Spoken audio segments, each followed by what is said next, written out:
আজকের দিনে যে মুহূর্তে দাঁড়িয়ে আমরা কথা বলছি, ঠিক গত বছর 1 বছর আগে যদি আমরা ফ্ল্যাশব্যাক একটু চলে যাই, তাহলে দেখা যাবে দেশের মানুষের ভেতরে একদিকে যেমন উৎকণ্ঠা ছিল, আরেকদিকে আমাদের একটা নতুন স্বপ্ন, সেই নতুন একটা সূর্য উদয়ের ঠিক দ্বার প্রান্তে আমরা বসেছিলাম। ইতোমধ্যে বহু সহযোদ্ধাদের আমরা রাস্তায় হারিয়েছি, যাদের স্মৃতির প্রতি আমি আজকে এই মঞ্চে এসে কয়েকটা রিফ্লেকশন দেখে নিজেও অনেক বেশি আবেগতাড়িত হয়ে গেছি।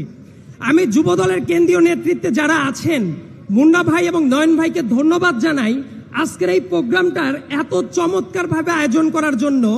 যে জায়গায় মূল স্টেজে শহীদ পরিবারের সদস্যদেরকে রাখা হয়েছে এবং জাতীয় নেতৃবৃন্দ যারা আছেন সবাই নিচে বসে আছেন,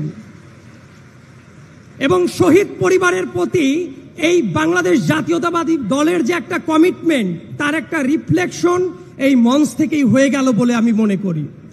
একই সাথে যত চমৎকারভাবে কয়েকটা ভিজুয়াল এবং ডকুমেন্টারি দেখানো হয়েছে, আমার কাছে মনে হয়েছে জুলাই নিয়ে যত ডকুমেন্টারি হয়েছে বাংলাদেশে, তার ভেতরে অন্যতম সেরা কয়েকটা কাজ আজকে প্রদর্শিত হয়েছে। সেটা শুধু আমাদেরকেই না, বরং শহীদ পরিবারের যারা ছিলেন, আমি লক্ষ্য করে দেখেছি 2 জন শহীদ পরিবারের 2 জন বাবা ওই সাইডে কান্নায় ভেসে যাচ্ছে। জুলাইটা আমাদের মনে কেন এত দাগ কেটে যায়, এর সম্ভবত কারণ হলো একটা, ওই বয়োবৃদ্ধ বাবারা তাদের সন্তানদেরকে যেভাবে হারিয়েছে, একই সাথে এই স্টেজের ডান পাশে এমন ছোট ছোট কিছু বাচ্চা আছে যারা হয়তো জানেও না তাদের বাবা নাই।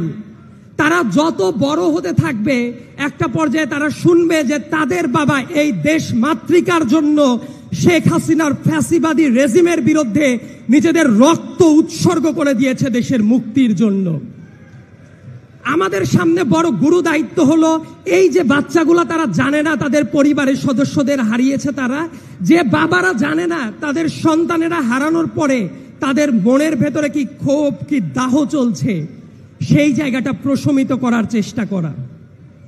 আমি সবসময় একটা কথা বলি, আমাদের জুলাই কখনো 1 মাসের আন্দোলন ছিল না। এটা দীর্ঘ 17 বছরের প্রত্যেকটা মানুষের তিলে তিলে গড়ে ওঠা প্রত্যেকটা ত্যাগ শিকার, প্রত্যেকটা স্ফুলিঙ্গ একসাথে দাবানলে রূপ নিয়েছিল এই জুলাই মাসে গিয়ে। যে মুহূর্তে আমরা কথা বলি, ইলিয়াস আলী থেকে শুরু করে প্রত্যেকজন ব্যক্তি যারা গুম হয়েছিলেন, মায়ের ডাকের প্রোগ্রামে অনেক বাচ্চাদের এখনো দেখি, যে বাচ্চাদের আজ থেকে 5 থেকে 7 বছর আগে আমাদের জাতীয় জাদুঘরের সামনে যে বাচ্চাগুলো দাঁড়িয়ে থাকতো, তাদের কোনো ছবি অনেক মিডিয়া তখন কভার করতো না। সেই বাচ্চাগুলো অনেক বড় হয়ে গেছে, তাদের বাবারা এখনো ফেরত আসে নাই। অনেকেই আছেন যে পরিমাণ গুমের শিকার যে পরিবারগুলো হয়েছে, তাদের কথা অনেকেই ভুলে গেছে। খুনের শিকার যারা হয়েছে, নির্মম বেদনায় নির্যাতনের নিষ্পেষিত যারা হয়ে গেছে, তাদের কথা অনেকেই ভুলে গেছে। আমি বিএনপির অ্যাক্টিং চেয়ারম্যান জনাব তারেক রহমানের কাছে একটা অনুরোধ করতে চাই, শুধুমাত্র এই জুলাই গণ অভ্যুত্থান না, বরং 2007 সাল থেকে শুরু করে পরবর্তী সময়ে দল মত নির্বিশেষে যারা গুমের শিকার হয়েছে, যারা খুনের শিকার হয়েছে, যারা নিপীড়নের শিকার হয়েছে, তাদের প্রত্যেকের জন্য, তাদের পর যারা নিপীড়ন চালিয়েছে তাদের ন্যায় বিচার নিশ্চিত করার জন্য এই যে একটা গুরু দায়িত্ব, এই দায়িত্বটা আমার মনে হয় সার্বজনীনভাবে সামনে তদারকি করার দরকার আছে। এবং আমি আমার ব্যক্তিগত অনুভূতি দিয়ে একটা ব্যাপার উপলব্ধি করি, বিএনপি যতবারই দেশের হাল ধরার মতো ক্ষমতায় আসতে হয়েছে, তার আগে দেশটা ধ্বংসস্তূপে পরিণত হয়ে গেছে। যেমন 75 পরবর্তী সময়ের কথা যদি বলি, 72 থেকে শুরু করে 75 সাল পর্যন্ত দেশের দুর্ভিক্ষ, দেশের গণতন্ত্রহীনতা, দেশের প্রত্যেকটা জায়গায় ব্যবসা বাণিজ্য থেকে শুরু করে যে মন্দা অবস্থা ছিল, সেই বাজে একটা অবস্থা থেকে উত্তরণের রাস্তা বিএনপিরই করতে হয়েছে শহীদ প্রেসিডেন্ট জিয়াউর রহমানের হাত ধরে। আবার বেগম খালেদা জিয়া যখন দেশের দায়িত্ব নিয়েছেন, ঠিক তার আগে একই রকম একটা দুর্বিষহ টাইম গেছে ছোট আর একজন স্বৈরাচারের আমলে। আমি ছোট স্বৈরাচার এরশাদকে এই জন্যই বলি, তার কারণ আমরা যে দুর্বিষহ জীবন দেখেছি, সেই শেখ হাসিনার চেয়ে বড় কোনো স্বৈরাচার এই বাংলার মাটিতে অতীতে শত শত বছরে কখনোই আসে নাই।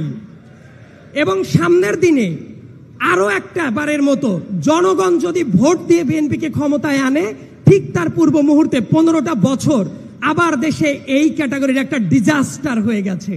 অর্থাৎ ইতিহাসের দিকে যদি তাকানো যায়, প্রতিবারই দেখতে হয়েছে একটা দেশকে যখনই বছরের পর বছর ধ্বংসস্তূপে পরিণত করা হয়েছে, ঠিক তারপরে এসে বিএনপিরই দায়িত্ব নিতে হয়েছে সেই ধ্বংসস্তূপটাকে নতুন করে সাজানোর। এবং বাংলাদেশে আমি যদি বলি যে সামনের দিনের বাংলাদেশে আমাদের কাদের দরকার, সরকার দরকার, দেশনায়ক দরকার, নাকি কাদেরকে দরকার? আমি সবসময় বলি আমাদের একজন স্টেটসম্যান দরকার। স্টেটসম্যান আর একজন সরকার প্রধানের অনেক অনেক অনেক পার্থক্য আছেন।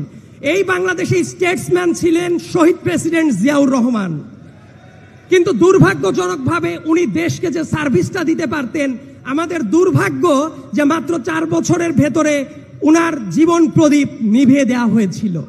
সামনের দিনে আমাদের এই বাংলাদেশকে যদি গড়ে তুলতে হয়, অবশ্যই আমাদের আর একজন স্টেটসম্যান দরকার, যিনি শুধুমাত্র তারুণ্যকেই ধারণ করেন না, যিনি শুধুমাত্র অভিজ্ঞতাতেই ধারণ করেন না, বরং তারুণ্য এবং অভিজ্ঞতা দুইটার ভেতরে সেতু বন্ধন হিসেবে কাজ করেন, যিনি শুধু গোষ্ঠীর না বরং সামগ্রিকভাবে বাংলাদেশকে ধারণ করেন। এবং এই জায়গাতে আমার ছোট্ট একটা অনুভূতি যদি আমি বলি, রাজনীতিতে অনেক জায়গায় অনেক প্যারাডিম শিফট হয়ে যাচ্ছে। 2022 সালে যখন শেখ হাসিনার আমলে অনেকে অনেক কথা বলতে পারতো না, অনেক জায়গায় অনেক বড় বড় সমাবেশ হতো। আমাদের উত্তরবঙ্গের একজন মানুষের সাথে আমার দেখা হয়েছিল 2022 সালের একটা সমাবেশের পরে। সেরা স্যান্ডেল পরে আছেন, চুল কাটে না অনেকগুলো দিন, একেবারে নোংরা একটা শার্ট পরে, এবং তার মাথায় একটা ক্যাপ ছিল, যুব দলের একটা ক্যাপ। উনি যখন চলে যাচ্ছে, উনি বাসের একটা পাশের সিটে বসা ছিল আমার। উনি 11টা বছর তার এলাকায় যেতে পারে না। তার বাবার জানাজা হয়েছে, তাকে যেতে দেওয়া হয় নাই। তবুও তার কণ্ঠে আমি একটা জোর দেখেছিলাম। সেই কণ্ঠ, সে বলছিল এত এত নিপীড়নের পরেও সে তার আদর্শ থেকে বিচ্যুত হয় নাই, ওই দুর্দিনেও সে তার দলকে ছেড়ে যায় নাই। এই যে দলকে ছেড়ে যায় নাই, ওই আদর্শ 1 জন 2 জন 3 জন না, বরং আমার সামনে উপবিষ্ট যারা আছেন, আমি বিশ্বাস করি এই প্রত্যেকটা মানুষের ত্যাগ, তিতিক্ষা, রক্ত, ঘাম জড়িয়ে আছে জন্যই এই দলটা আজ অবধিও কেউ ভাঙতে পারে নাই। এবং সামনের দিনে ওই যে মানুষগুলো সেরা স্যান্ডেল পরে, একটা নোংরা শার্ট পরে 11টা বছর যে বাড়িতে যেতে পারে নাই, কিন্তু তারপরেও আদর্শের কারণে এক হয়েছিল, ওই মানুষগুলোর ভবিষ্যৎটা কোথায়? 5 আগস্টের পরবর্তী সময়ে এই মানুষদের কথাও যাতে আমরা না ভুলে যাই। রাজনীতির ভেতরে কয়েকটা কথা আমার বলতেই হবে। যেমন টিপিক্যাল রাজনীতির পাশাপাশি পলিটিক্সেও এখন অনেক মানুষ দেখে আগ্রহী হয়ে ওঠে। আমাদের পাবনার যুব দলের একজন আছেন, আমি তার এলাকায় গিয়ে একটা দৃশ্য দেখেছি। উনি ছোট কিশোরদের জন্য একটা সংগঠন গড়ে তুলেছেন, পিপিলিকা নামের একটা সংগঠন, যে সংগঠনের মাধ্যমে ছোট বাচ্চাদেরকে পুরো এলাকার ট্রেনিং দেয়, স্পোর্টসের ক্ষেত্রে, সামাজিক কাজে অন্তর্ভুক্ত করছেন, লাইব্রেরি গড়ে তুলেছেন, পুরো এলাকায় বনায়ন কর্মসূচি গ্রহণ করেছেন। বান্দরবানে গিয়ে এই ছাত্রদল করতেন, সামনে যুবদল করবেন, এমন একজনকে দেখেছি। উনি ওই পাহাড়ি এলাকার যত বাচ্চারা আছে শিক্ষার অভাবে বিশ্ববিদ্যালয়ে আসতে পারতো না, তাদেরকে আলাদাভাবে ট্রেনিং দিয়ে বিশ্ববিদ্যালয়ে নিয়ে আসার চেষ্টাটা করছে। এই যে ডাইনামিজম রাজনীতিতে চলে এসেছে, আমি বিশ্বাস করব এই ডাইনামিজমকে ধারণ করার সবচেয়ে বড় জায়গা হতে পারে যুবদল। শহীদ রাষ্ট্রপতি জিয়াউর রহমানের আদর্শ নিয়ে আমি কয়েকটা বই পড়ে আমার যে পারসেপশনটা জন্ম নিয়েছে, এবং অ্যাক্টিং চেয়ারম্যান তারেক রহমানের বিগত দিনগুলোতে যতগুলো বক্তৃতা ছিল, আমি যদি সামারি করে একেবারে বুলেট পয়েন্টে নিয়ে আসি, আমি স্রেফ 2টা জিনিসই দেখেছি। একটা হলো দেশের স্বাধীনতা এবং সার্বভৌমত্বের প্রতি কমিটমেন্ট, আর 2 নম্বর ব্যাপারটা হলো অর্থনৈতিক মুক্তি। কারণ অর্থনৈতিক মুক্তি যদি না থাকে, যতই কেতাবি সংস্কারের কথা, যত সুশীল সমাজে যেভাবেই বলা হোক না কেন, আদতে দেশের কোনোই সংস্কার হবে না। এবং আমি মনে করি সামনের দিনের রাজনীতি হওয়া উচিত অর্থনীতি নির্ভর, এবং একটা অর্থনীতি নির্ভর ডাইনামিক বাংলাদেশ যদি গড়ে তুলতে হয়, তরুণদের পাশাপাশি যারা তারুণ্যকে এক্সপিরিয়েন্স করেছে এবং এই যুব শক্তি যেটা আছে, এই অংশটা সবচেয়ে ডাইনামিক ভূমিকা রাখতেই পারেন। সবশেষে আমি একটা ধন্যবাদ জানাবো যুবদলের সভাপতি এবং সেক্রেটারির প্রতি। কিছুদিন আগে একটা ঘটনা দেখে আমি তাদেরকে একটা রিমার্ক দিয়েছিলাম যে এই ব্যাপারটা আমার কাছে মনে হচ্ছে যে একটু সংশোধন করা দরকার, এবং যে জায়গায় অবজারভেশন দিয়েছিলাম ওনারা তাৎক্ষণিকভাবে ওই ব্যক্তিকে ডেকে নিয়ে এসে অফিসে বসে আমার সাথে কথা বলে দিয়েছেন। আমি তখন চিন্তা করলাম ওনারা তো এটা না করলেও পারতেন, কিন্তু ওনারা সেই মিরপুর থেকে একজনকে ডাক দিয়ে নিয়ে এসে ওই ব্যাপারটা সমাধান করে ওনারা সলিউশন যে করে দিলেন, তখনই আমি বুঝেছি রাজনীতির ভেতরে ডাইনামিজম অলরেডি মিশে গেছে, এবং সেই চর্চাটা যদি সামনে থাকে আমরা একটা ভালো বাংলাদেশ পাবই। আমি এই বিশ্বাসটা মনে প্রাণে ধারণ করি। তার কারণ অন্যদের অনেক ঠিকানা থাকতে পারে, কিন্তু আমরা দৃঢ় কণ্ঠে বিশ্বাস করি আমাদের শুরু বাংলাদেশ, শেষও বাংলাদেশ, জীবনও বাংলাদেশ, মরণও বাংলাদেশ। সবার প্রতি ধন্যবাদ জানিয়ে আমি আমার বক্তব্য শেষ করছি। ধন্যবাদ সবাইকে। আসসালামু আলাইকুম।